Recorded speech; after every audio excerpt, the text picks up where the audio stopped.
ஆமென். நாங்கள் இணைந்திருப்பது சங்கமம் வானொலியின் காலை நேர விடுதலையின் வெளிச்ச நேரம். இந்த வேளையில் நாங்கள் தேவ ஊழியர் சகோதரி வாணி வெங்கட் அவர்கள் அனுப்பி தந்த இன்றைய நாளுக்கான ஜீவ வார்த்தை கூடாக கடந்து செல்வோம். அதனைத் தொடர்ந்து நற்சிந்தனை கூடாக ஜீவ மன்னா கூடாக சகோதரி ஐரீன் அவர்கள் வழிநடத்துவார். அதனைத் தொடர்ந்து நாங்கள் தேவ ஊழியர் சுவிசேஷகர் வாணர் அவர்கள் அனுப்பி தந்த வாக்கு தத்துவத்தை அந்த கூடாக கடந்து செல்வோம். ஆமேன். அதனைத் தொடர்ந்து தேவ ஊழியர் சகோதரி பத்மாவதி ஜேம்ஸ் அம்மா அவர்கள் ஜெபங்களை கூட வழிநடத்துவார். அதனைத் தொடர்ந்து நாங்கள் வேதாகம கேள்வி பதில் நிகழ்ச்சியில் இணைவோம். அதனைத் தொடர்ந்து தேவ ஊழியர் சுவிசேஷகர் வாணர் அவர்கள் வேத பாடத்துடன் வழிநடத்துவார். அதனைத் தொடர்ந்து தேவ ஊழியர் சகோதரி செல்வி ராமச்சந்திரன் அவர்கள் சுவிசேஷகரி செல்வி ராமச்சந்திரன் அவர்கள் பெண்களுக்கான வாலிபர்களுக்கான ஆலோசனை நினைவார்கள். அதனைத் தொடர்ந்து தேவ ஊழியர் சகோதரி குலேந்திரன் அவர்கள் ஜபங்களுக்கூடாக வழிநடத்துவார். அதனைத் தொடர்ந்து தேவ ஊழியர் ஆண்டனி சில் ஏப்ரஹாம் அவர்கள் நாளை தேவ செய்தியோடு வழிநடத்துவார். அதனைத் தொடர்ந்து நாங்கள் பாடல்கள் இணைந்து 7 மணிக்கு நித்திய வெளிச்சம் பல்சுவை நிகழ்ச்சி 10 மணி வரை தொடரும். அந்த வகையில் இணைந்திருங்கள், கேளுங்கள், ஆசீர்வாதம் பெற்றுக்கொள்ளுங்கள். கர்த்தர் தாமே வழி நடத்துவாராக. ஆமேன், ஆமேன். வேளையிலும் தேவ ஊழியர் சகோதரி வாணி வெங்கட் அவர்கள் போனியோ தேசத்திலிருந்து அனுப்பி தந்த ஜீவ வார்த்தை கூட கடந்து செல்வோம். ஆமேன். கிறிஸ்துவில் பிரியமானவர்களே, இந்த நாளுக்கென்று தேவன் நமக்கருளி இருக்கிற ஜீவ வார்த்தை யோபுவின் புஸ்தகம் 36வது அதிகாரம் 16வது வசனம். நெருக்கத்தில் நின்று விலக்கி ஒடுக்கமில்லாத விசாலத்திலே வைப்பார். எனக்கு அருமையான சகோதர சகோதரிகளே, இன்றைய நாள் கர்த்தர் உங்களை ஒடுக்கப்பட்ட சூழ்நிலைகளிலிருந்து விடுவிக்கிற நாளாயும் வாக்கு பண்ணி ஆசிர்வதிக்கின்றார். இன்றைக்கும் அநேகருடைய வாழ்க்கையில் பல வகையான ஒடுக்கங்கள், கலக்கங்கள், கடக்க முடியாத கடினமான சூழ்நிலைகள், இவற்றின் மத்தியில் செய்வது அறியாது விடுதலை பெற முடியாத படிக்கும் கடந்து செல்ல வழி வேண்டி தேவனை நோக்கி நம்பிக்கையோடு காத்திருக்கிறவர்களே, இன்றைக்கு உங்களின் நம்பிக்கைக்கும் விசுவாசத்திற்கும் பதில் தருகின்றார் கர்த்தர். உங்கள் மேல் உள்ள நிந்தைகளை புரட்டி போடுகின்றார். உங்களின் வாசஸ்தலங்களுக்கு இரக்கம் செய்கின்றார். சிறையிருப்புகளை திருப்புகின்றார். அதோடு மட்டுமல்லாமல் உங்கள் கழுத்தின் மேல் உள்ள நுகத்தை உடைத்து கட்டுகளை அறுத்து அந்நியர் இனி உங்களை அடிமை கொள்ளாதபடி செய்து விடுவித்து விசாலத்திலே வைத்து நீங்கள் துன்பத்தை கண்ட நாட்களுக்கு பதிலாக இன்பத்தை காணும்படி செய்து மகிழ்விக்கின்றார். வார்த்தையை விசுவாசியுங்கள், சமாதானத்தை பெற்றுக்கொள்ளுவீர்கள். இன்றைக்கும் நாம் தானியேலின் புஸ்தகத்தை வாசிக்கையில் அங்கே தானியேலை குறித்து பார்ப்போமானால், தானியேல் பாபிலோனிய ராஜாவாகிய நெபுகாத் நேச்சரால் சிறைப்பிடிக்கப்பட்டு அடிமையாக அழைத்து செல்லப்பட்டவனும், தன் வாலிபத்தின் சுதந்திரத்தை இழந்தவனாயும், பேசுகிற பாஷையில், உண்ணுகிற உணவில், உடையில், வழிபடுகிற வழிபாட்டில் என்று எல்லா வழிகளிலும் ஒடுக்கப்படுகின்றான். சுதந்திரம் பறிக்கப்படுகின்றது. சிங்கக்கெபியில் போடப்படுகின்றான். இப்படியாக அநேக உபத்திரவத்தின் பாதையில் கடந்து சென்றாலும் தானியேல் தேவனிடத்தில் கொண்ட பக்தி வைராக்கியத்தில் ராஜாவின் போஜனத்தினாலும் திராட்சை ரசத்தினாலும் தன்னை தீட்டுப்படுத்தலாகாது என்று தன் இருதயத்தில் தீர்மானம் பண்ணிக்கொண்டு தேவனை நோக்கி பார்த்த வேளையில் தேவன் சிங்கக்கெபியிலிருந்து விடுதலை கொடுத்தார்.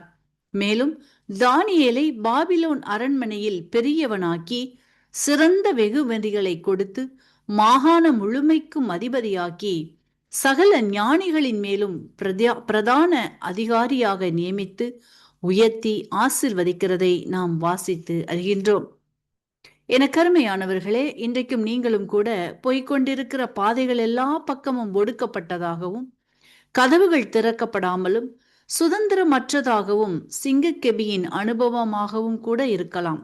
ஆனாலும் இவைகளில் கடந்து போக கடினமாக இருக்கிறதே என்றும், காலங்கள் நீட்டிக்கிறதே என்றும், கால தாமதங்களினால் விசுவாசத்தில் சோர்ந்தும் வாக்குத்தத்தங்களை மறந்தவர்களாய் உங்களுக்காய் ஆயத்தப்படுத்தியவைகளை சுதந்திரிக்க முடியாமல் அவிவிசுவாசங்களும் விரக்தியும் காணப்படுமேயானால், இன்றைக்கு கர்த்தர் சொல்லுகின்ற வார்த்தை இதோ, தத்தளிப்பின் பாத்திரத்தை உன் கைகளிலிருந்து நீக்கி போடுகிறேன் என்கிறார்.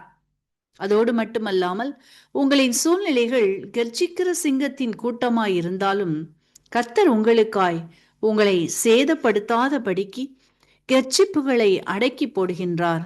எந்த சூழ்நிலைகள் உங்களை விழுங்க பார்க்கிறதோ அவைகளின் வாய்கள் இன்றைக்கு வல்லமையுள்ள தேவனால் கட்டப்படுகின்றது. அதோடு மட்டுமல்லாமல் எவைகளெல்லாம் உங்களுக்கு எதிராய் எதிர்த்து நின்றதோ அவைகளின் செயல்களை தீமைகளை நொறுக்கி போடுகின்றார்.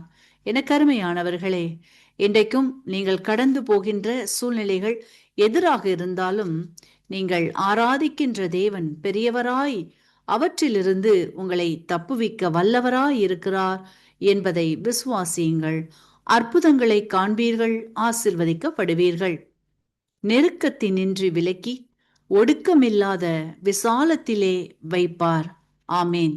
இன்றைக்கும் இந்த வார்த்தைகளை கேட்டுக்கொண்டிருக்கின்ற உங்களில் யாரேனும் உங்களின் பாவங்களுக்காக மரித்து உயிர்த்தெழுந்த இயேசுவை அறியாமலும் விசுவாசியாமலும் இருப்பீர்களானால் இன்றைக்கு உங்களை ஒப்புக்கொடுத்து விசுவாசியுங்கள். உங்களின் பாவங்களும் மன்னிக்கப்பட்டு விடுதலையாகி ஆசிர்வதிக்கப்படுவீர்கள்.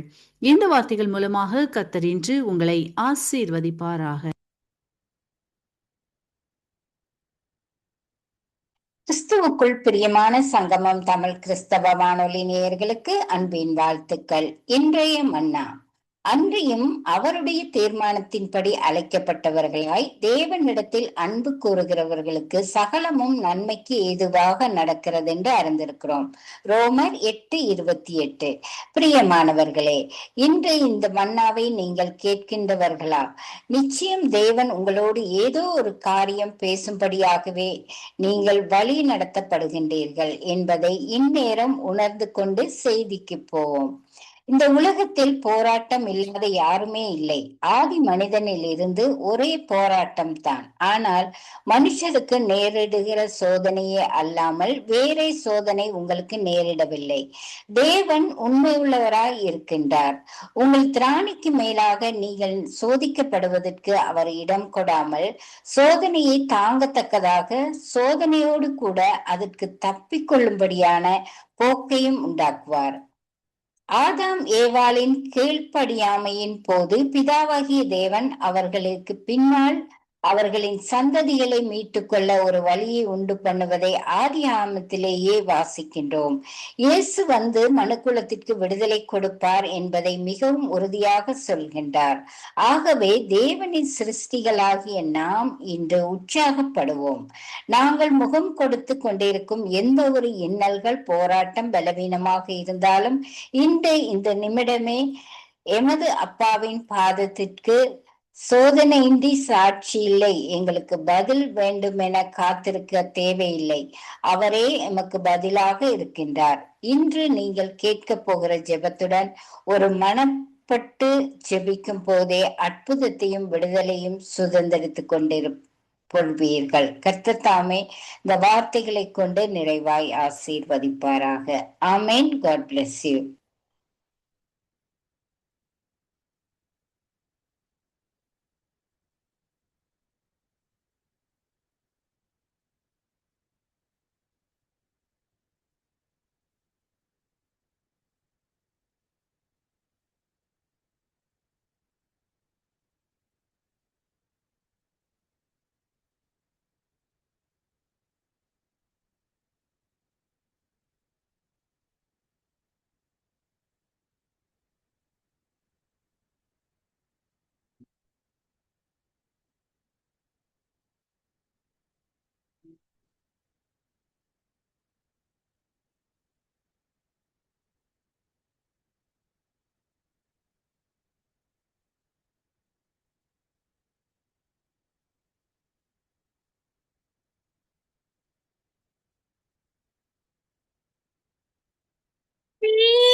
தேவாலயம், இது தேவாலயம், தேவாலயம், இது தேவாலயம், தேவன் தங்கும் உள்ளம், அது ஜீவனுள்ள தேவாலயம், தேவன் தங்கும் உள்ளம், அது ஜீவனுள்ள தேவாலயம். தேவாலயம் தேவாலயம் இது தேவாலயம். தேவாலயம் தேவாலயம் இது தேவாலயம்.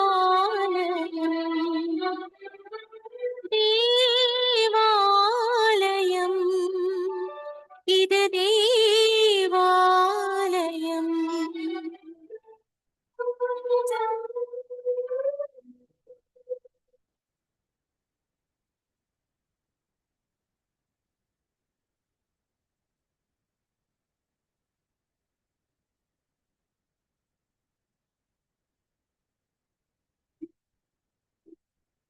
சத்தம் இல்லாத இல்லம் அது தேவாலயம்.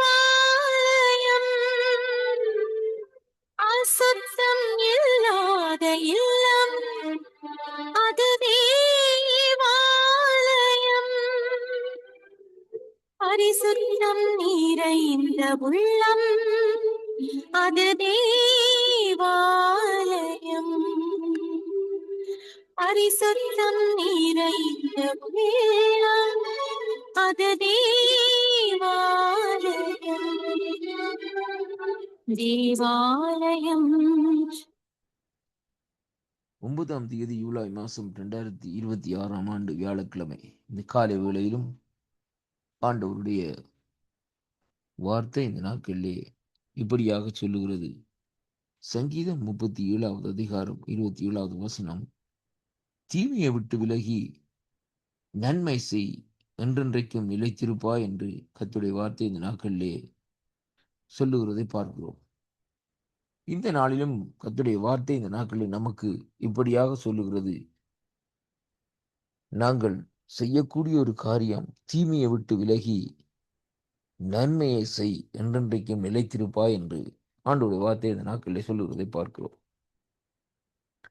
இன்றைய காலகட்டத்திலே பார்க்கிற வேளையிலே தீமைக்கு தீமைதான் செய்து கொண்டிருக்கிறார்களே ஒழிய அங்கே அவர்கள் தீமையை விட்டு விலகுகிற நோக்கமே இந்த நாட்களிலே இல்லை. அப்படியாக உலகத்திலே இன்றைக்கு காரியங்கள் எல்லாம் இந்த நாட்களிலே மாற்றப்பட்டிருக்கிறதை பார்க்கிறோம். இந்த உலகத்தை நாங்கள் திரும்பி பார்க்கிற வேளையிலே உலகத்திலே எங்கு பார்த்தாலும் இந்த நாட்களிலே ஜனங்களுக்கு எதிராக தீமையைத்தான் செய்து கொண்டே இருக்கிறார்களே ஒழிய அங்கே இந்த நாட்களிலே நன்மையை செய்ய வேண்டும் என்ற நோக்கம் இந்த நாட்களில் அவர்களுக்கு இல்லாதிருப்பதனால் வேத வார்த்தையின்படி இன்றைக்கு நாங்கள் பார்க்கிற வேளையிலே அவர்கள் அங்கே நிலைத்திருக்க முடியாதபடி விழுந்து போகிறதை அங்கே காணக்கூடியதாக இருக்கிறது. ஆண்டவருடைய ஊழிய பாதையில் என்றாலும் சரி, அல்லது உலக காரியங்களில் என்றாலும் சரி, இன்றைக்கு அப்படிப்பட்ட சூழ்நிலைக்குள்ளே இந்த நாட்களில் உலகம் இந்த நாட்களில் தள்ளப்பட்டிருக்கிறதை அங்கே பார்க்கிறோம் அருமையான கர்த்தருடைய பிள்ளைகளே. ஆனாலும் இந்த சங்கீத புஸ்தகத்திலே பார்க்கிற வேளையிலே சங்கீதக்காரர் இப்படியாக சொல்லுகிறார், தீமையை விட்டு விலகி நன்மை செய் என்று சொல்லி இந்த நாட்களிலே ஒரு அருமையான வார்த்தை இந்த நாட்களிலே சொல்லுகிறதை பார்க்கிறோம். அப்படியாக நாங்கள் நன்மை செய்கிற வேளையிலேயே தேவன் நம்மை இழைத்திருக்க பண்ணுவார் என்று சொல்லி இந்த நாட்களை பார்க்கிறோம். இன்றைக்கு பாருங்கள், நன்மை செய்கிறவன் ஒருவனும் இந்த நாட்களில் இல்லை என்பதை நாங்கள் பார்க்கக்கூடியதாக இருக்கிறது. உலகத்திலே எங்கு பார்த்தாலும் தேசங்களுக்கு தேசம் கெடுதிகளையும் இந்த நாட்களிலே தீமைகளையும் தான் செய்து கொண்டு வருகிறார்கள். குடும்பத்திலே பார்க்கிற வேளையிலே பிள்ளைகளுக்கு பெற்றோர்களுக்கு பிள்ளைகள் இப்படியாக இந்த நாட்களிலே தீமையான காரியங்களை தான் இந்த நாட்களிலே செய்கிறதை அங்கே காணக்கூடியதாக இருக்கிறது அருமையான கர்த்தருடைய பிள்ளைகளே. ஆனாலும் நாங்கள் தீமையை விட்டு விலகுகிற வேளையிலே நம்முடைய வாழ்க்கையில் ஒரு திருப்பம் இந்த நாட்களில் உண்டாகிறதை அங்கே காணக்கூடியதாக இருக்கிறது.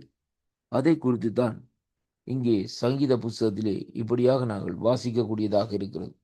அன்பு பிள்ளைகளே, இன்றைய நாட்களிலே தீமைக்கு நாங்கள் தீமை செய்யாதபடி அந்த தீமையை விட்டு இந்த நாட்களிலே விலகி தீமை செய்கிறவனுக்கு நாங்கள் நன்மை செய்கிற வேளையிலேயே தேவன் நம்முடைய வாழ்க்கையிலே ஒரு பெரிய ஒரு மாற்றத்தையும் திருப்பத்தையும் இந்த நாட்களிலே கொண்டு வருவார். இந்த ஒரு அருமையான இந்த வாக்கு தத்துவம் நம்முடைய வாழ்க்கையில் இந்த நாட்களிலே அனுதினமும் இந்த நாட்களிலே கிரியைகளை நடப்பிக்குமா இருந்தால் நம்முடைய வாழ்க்கையிலே நம்முடைய குடும்பத்துக்குள்ளே ஒரு திருப்பத்தையும் ஒரு மாற்றத்தையும் நாங்கள் காணக்கூடியதாக இருக்கிறது. வேதம் சொல்லுகிறது, ஆண்டவராகிய இயேசு கிறிஸ்து நன்மை செய்கிறவராய் இந்த நாட்களிலே சுற்றித் திரிந்தார் என்று சொல்லி இந்த நாட்களிலே சொல்லப்படுவதை பார்க்கிறோம். அவர் பிசாசின் பிடியில் இருக்கிற விடுதலை செய்து நன்மை செய்கிறவராய் சுற்றித் திரிந்தார். அப்படியானால் ஆண்டவரே இந்த நாட்களிலே நன்மை செய்யும்படியாக இந்த நாட்களிலே நமக்கு ஒரு முன்மாதிரியான காரியங்களை இந்த நாட்களில் வைத்து சென்றிருக்கிறதை நாங்கள் பார்க்கிறோம். அதனாலே அன்பான அன்பு சகோதர சகோதரிகளே, தீமையை விட்டு முதலாவது விலகுவதற்கு நாங்கள் காத்துக்கொள்ள வேண்டும். நம்முடைய கால்களை, நம்முடைய சிந்தனைகள், நம்முடைய நினைவுகள், எண்ணங்களை இந்த நாட்களிலே அங்கே தீமையினுடைய பகுதியிலிருந்து நாட்களை விலக்கி நாங்கள் அதற்கு பதிலாக நன்மையை நாங்கள் செய்து கொண்டு இருப்போமாயிருந்தால் கர்த்தர் நம்முடைய வாழ்க்கையிலே ஒரு நிலையான காரியத்தை இந்த நாட்களை கட்டிடுவார். அவருக்குள்ளே நாங்கள் நிலைத்திருக்கும்படியாக தேவன் அந்த கிருபையை தருவார். இந்த வாக்குத்தத்தங்கள் இன்றைய நாட்களில் ஒரு ஆசீர்வாதமாக இருக்கும் என்று நான் விசுவாசிக்கின்றேன். அதனாலே இன்றைக்கு நீங்கள் தீமைக்கு தீமை செய்யாதபடி தீமையை விட்டு விலகி நன்மையை இந்த நாட்களில் செய்யுங்கள். அப்பொழுது தேவனுடைய கரம் இந்த நாட்களில் உங்களுடைய கூட இருந்து, உங்களுடைய குடும்பத்திலே கூட இருந்து, உங்களுடைய பிள்ளைகளோடு கூட இந்த நாட்களை காத்து உங்களை இந்த நாட்களை நிலைத்திருக்கும்படியாக செய்கிறதை இந்த வாக்குத்தத்தினூடாக நாங்கள் பார்க்கிறோம். அதனாலே அன்பு பிள்ளைகளே, நீங்கள் நன்மை செய்து நிலைத்து கர்த்தரிடத்திலிருந்து ஆசீர்வாதத்தை சுதந்திரித்துக் கொள்ளுங்கள். கர்த்தர் தாமே உங்களை ஆசீர்வதிப்பாராக என்று ஆண்டவரும் என் மீட்பெருமாய் இருக்கிற இயேசு கிறிஸ்துவின் நாமத்தில் இந்த நாட்களை வாழ்த்தி ஆசீர்வதிக்கிறேன். கர்த்தருக்கே மகிமை, கனமும் துதியும் புகழும் உண்டாவதாக. இந்த வாக்குத்தத்தங்கள் ஊடாக உங்களை நான் சந்திப்பதில் மிக்க மகிழ்ச்சி அடைகிறேன். கர்த்தருக்கே மகிமை உண்டாவதாக. ஆமேன்.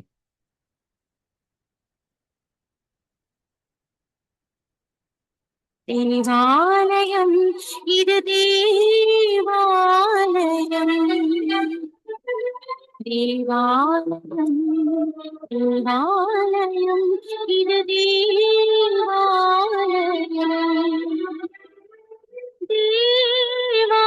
தேவாலயம், இது